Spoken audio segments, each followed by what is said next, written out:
Wednesday after the week after the election, Wednesday, the week after the election. Have you seen the panic that's on the faces and the voices of all these Democrats? I've never seen anything like it. I don't understand. It's been 1 week and a day. You have Elizabeth Warren in total panic mode. You have Harry Reid, who really doesn't matter, and it's good that he's going home because he's one of the major reasons for the gridlock we had in the Congress, who was never a nice person about anything and is now trying to inflame things again. Go home, Senator Reid. It's over. You're yesterday. But you're hearing all of this, and what has happened? Nothing. Trump hasn't done anything. All we hear about is this transition blow up they're having inside. We're getting rid of the Christie people, and everybody's making a big thing about that. But so what? He didn't think he was going to be president. Nobody thought he was going to be president. I mean, very few people. So there were no plans. He didn't have any plans to be able to walk in and start the transfer of power. This was all seat of the pants. We're 1 week into it. How can anybody expect anything? So how can you get mad at him because you really don't know who he's going to pick yet? He hasn't announced any of his plans. He hasn't announced any of his programs. He's just running around getting things going, and his transition team's taking control of the situation. So what is the big problem here? The Democrats should be focusing on themselves. Nancy Pelosi, it looks like she's in a little bit of trouble. She may pull it out, but she's the one, of course, who said on Obamacare before it was passed that if you want to know what's going on in Obamacare, you got to pass it first. She should definitely pay for that, and I think she has, and she's been good for the party, but that way, that kind of stuff, she's yesterday.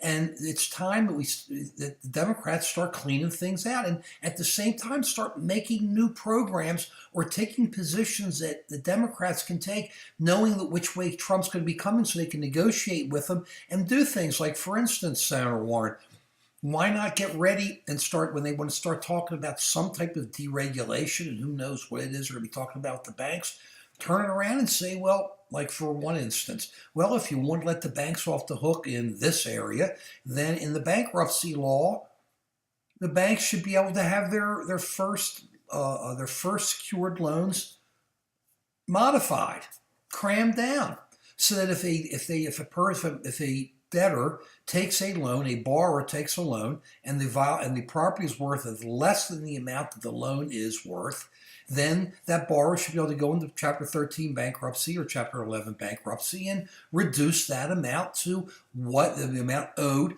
to what the property is actually worth. Maybe be able to do that once.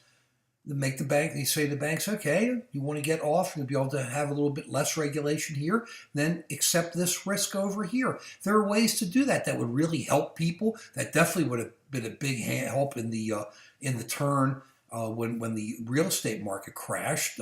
HARP and everything else was the biggest joke of all time. It was horrible what Congress, what the president and what everybody else tried to do with that. This jumping through hoops of modifications, the biggest joke of all time. You want to help people? Come up with plans like that. Just say you can modify secured loans. You can modify a mortgage if the mortgage is worth less than the amount due and owing the lender, so that the mortgagor can then reduce that amount. Do stuff like that. Let's start looking out for people, and that'll help the economy in the long run. So let's start looking at this stuff. Don't get panicked. Deal with it. We have plenty of time to come up with ideas. The first 100 days aren't starting for another 60-some days. Let Trump do his thing. Let him get his sea legs under him. Let him put it together, and then the Democrats can do what they need to do to be the loyal opposition. In areas they have to stand up and say, no way, you stand up and say no way. But start looking now. How can you work with them to get some programs through? Because the people want programs, the people want progress, and quit panicking. Things will turn out okay. Peace.